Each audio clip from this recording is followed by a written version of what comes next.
ಪ್ರಜ್ವಲ್ ದೇವರಾಜ್ ನಿರ್ಲಾ ಎಂಬ ಒಂದು ಸುಳ್ಳು ಸುದ್ದಿ.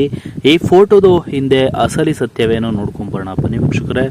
ಈ ಫೋಟೋ ಹೇಗೆ ಸಿಕ್ಕಾಪಟ್ಟೆ ವೈರಲ್ ಆಗ್ತಾ ಇದೆ, ಏನಾಯಿತು ಪ್ರಜ್ವಲ್ ದೇವರಾಜ್ ಅವರಿಗೆ ನೋಡ್ಕೊಂಬರೋಣ ಬನ್ನಿ. ಇದಕ್ಕೆ ಮೊದಲು ನೀವು ನಮ್ಮ ಚಾನಲ್ಗೆ ಸಬ್ಸ್ಕ್ರೈಬ್ ಆಗಿಲ್ಲ ಅಂದರೆ ಈ ಕೂಡಲೇ ಸಬ್ಸ್ಕ್ರೈಬ್ ಆಗಿ ಪಕ್ಕದ ಬೆಲ್ ಐಕಾನ್ ಕ್ಲಿಕ್ ಮಾಡ್ಕೊಳ್ಳಿ ವೀಕ್ಷಕರೇ. ನಟ ಪ್ರಜ್ವಲ್ ದೇವರಾಜ್ ಏನಿಲ್ಲ ಎಂದು ಬರೆದಿರುವ ಫೋಟೋ ಒಂದು ಸಾಮಾಜಿಕ ಜಾಲತಾಣದಲ್ಲಿ ವೈರಲ್ ಆಗಿದ್ದು, ಈ ಬೆನ್ನಲ್ಲೇ ಅವರ ಕುಟುಂಬಸ್ಥರು ಸ್ಪಷ್ಟನೆಯನ್ನ ನೀಡಿದ್ದಾರೆ. ನಟ ಪ್ರಜ್ವಲ್ ದೇವರಾಜ್ ಅನಾರೋಗ್ಯದ ಕುರಿತಂತೆ ಸುಳ್ಳು ಸುದ್ದಿ ಹಬ್ಬಿಸುತ್ತಿರುವವರ ವಿರುದ್ಧ ಅವರ ಕುಟುಂಬ ಗರಂ ಆಗಿದೆ. ಪ್ರಜ್ವಲ್ ಕ್ಷೇಮವಾಗಿದ್ದಾರೆ, ಅವರ ಆರೋಗ್ಯದಲ್ಲಿ ಯಾವುದೇ ಬದಲಾವಣೆ ಆಗಿಲ್ಲ. ಸಾಮಾಜಿಕ ಜಾಲತಾಣದಲ್ಲಿ ಸುಳ್ಳು ವದಂತಿಗಳನ್ನು ಹಬ್ಬಿಸಲಾಗಿದೆ. ಪ್ರಜ್ವಲ್ ದೇವರಾಜ್ ಅವರ ಫೋಟೋಗಳನ್ನು ದುರ್ಬಳಕೆ ಮಾಡಲಾಗಿದೆ. ಆರೋಗ್ಯವಂತ ನಟನ ಬಗ್ಗೆ ಈ ರೀತಿಯ ವದಂತಿಗಳು ಸಲ್ಲದು.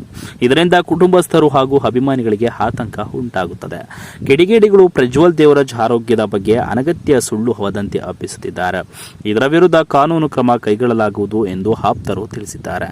ಅದೇ ರೀತಿ ಸಾಮಾಜಿಕ ಜಾಲತಾಣದಲ್ಲಿ ಹರಿದಾಡುತ್ತಿರುವ ಫೋಟೋ ವೀರಂ ಸಿನಿಮಾದು ಎನ್ನಲಾಗಿದೆ. ಸದ್ಯ ಪ್ರಜ್ವಲ್ ದೇವರಾಜ್ ಅವರಿಗೆ ಯಾವ ರೀತಿ ಅನಾಹುತ ಆಗಿಲ್ಲ, ಆರೋಗ್ಯವಾಗಿದ್ದಾರೆ. ಈ ಒಂದು ಸುಳ್ಳು ಸುದ್ದಿಯನ್ನ ನಂಬಲಿಕ್ಕೆ ಹೋಗಬೇಡಿ ವೀಕ್ಷಕರೇ. ಅವರು ಕುಟುಂಬದ ಜೊತೆ ಆರೋಗ್ಯವಾಗಿ ಸಂತೋಷದಿಂದ ಇದ್ದಾರೆ. ಈ ಒಂದು ಫೋಟೋ ಅವರ ವೀರಂ ಸಿನಿಮಾದು ಎನ್ನಲಾಗಿದೆ. ಯಾವುದೇ ಕೂಡ ಯಾರು ಕೂಡ ತಲೆ ಕೆಡಿಸ್ಕೊಳ್ಳುವ ಹಾಗೆ ಇಲ್ಲ. ಪ್ರಜ್ವಲ್ ದೇವರಾಜ್ ಅವರು ಆರೋಗ್ಯವಾಗಿದ್ದಾರೆ ಅಂತ ಹೇಳ್ತಾ ಈ ವಿಡಿಯೋನ ಮುಗಿಸ್ತಾ ಇದ್ದೀನಿ ವೀಕ್ಷಕರೇ. Thank you.